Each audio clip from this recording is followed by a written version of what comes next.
the Cross Insurance Center has been a great success for Bangor, and that was built and constructed basically in the throes of the Great Recession in 2008, 2009, 2010. Yeah. And even that, there were some elements that were in the original plan, like a sky bridge across Main Street from the Cross Center to the casino that actually got costed out in the last stages of it. Yeah. So it wasn't quite everything that people wanted and planned on, but it's a great building, and it was done by the city in a really tough economic time. This was before my time on the council, but I think it speaks to Bangor in general. People are creative, they're motivated. There's this inherent optimism in Bangor to get things done. I think the Cross Center is a good example of that. The waterfront, the casino, the whole Main Street area. Yeah. So the what has happened in the past decade is crazy. Do you remember? I remember when I first came back from LA, I think, and I was bartending at the Wigan Courier. It was the only restaurant. Actually, I take that back. I think the Pakistani place was open, and maybe one other, but it was the only place. Yeah. And now we have what, like 15 restaurants downtown? Yeah. That happened in a decade. When I was in Boston, it would have been probably 06, 07, first part of 08. I remember hearing that Paddy Murphy was going to open in downtown Bangor, because I used to always read the BDN online, even though I was in Massachusetts. And I remember thinking, that's really depressing, the idea of going into downtown to drink.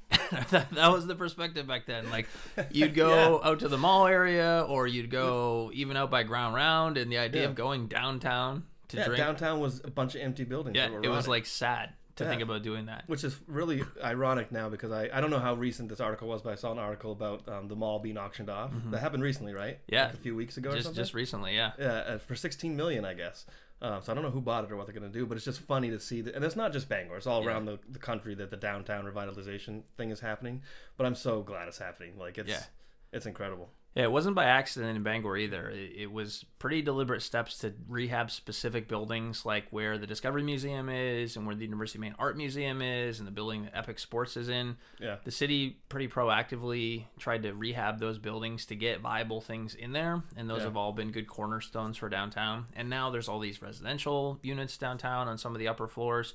Yep. Even when I first got involved with City Council in 2011, 2012, there was a ton of vacancy downtown, especially in the upper floors on things. And there's still definitely some buildings here and there around that don't have much going on with them. But for the most part, a lot of the upper floors are occupied now. Some offices, there's artists doing creative things downtown. And then there's just this real push to have more residential downtown. That's been super good. I hate to say it selfishly bums me out, because I wanted to buy some of those buildings, which I don't have the money for, and now they're all getting bought up, which is great. We're having the renaissance that Portland had about 15, 20 years ago. Yeah.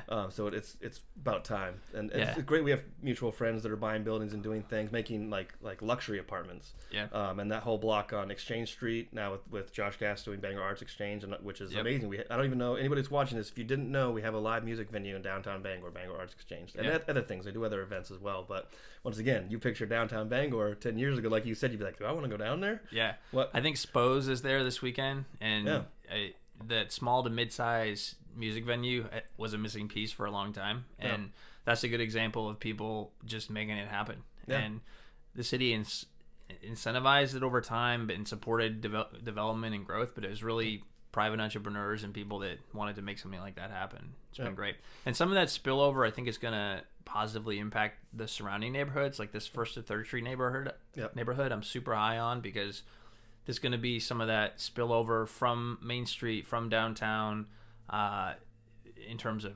residential, but people, not everybody wants to have a car this day and age, and they still want to be close to things. So this is a great neighborhood to walk to all these places. So I think it's a good spot. When I have tenants that are coming to check out apartments, that's the number one thing they're excited about. It's like, I can walk from one block to the waterfront concerts, to the restaurants, to everything. Yeah.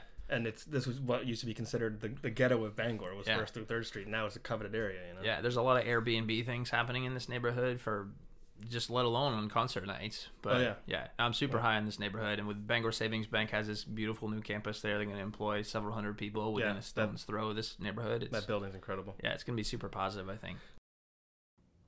You just watched a segment of the show Chasms of the Mind. To see the full episode, click the link below.